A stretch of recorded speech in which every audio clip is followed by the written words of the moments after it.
o que o tempo non pode borrar. No meu pobo hai un recuncho onde o tempo semella deterse. Non moi lonxe, onde o cuartel de San Francisco dorme a súa historia. Ali, meu pai escoitaba de neno os disparos que marcaban o amencer.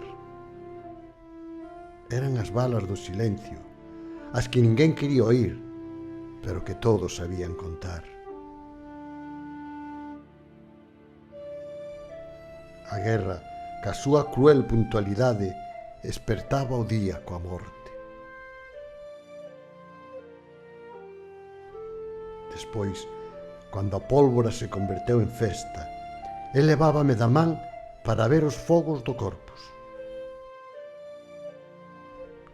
Onde antes tremía a terra, agora estoupaban cores no ceo. E eu, sen comprendelo, aprendía que a memoria tamén pode vestirse de luz.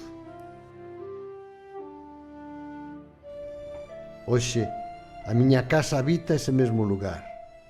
Aséntase sobre esa ferida, convertida en chan e teito. E cando a morriña me alcanza, séntome onde a xenela. Vexo pasar a vida, os pasos e as luces que xa non soben ao ceo. Penso no que soñei, no que non fun, e consólame imaginar a miña filla algún día nesta mesma xanela. Quizáis mirando igual, coa mesma trestura doce, preguntándose por min, polo que fun, e polo que el aínda pode chegar a ser.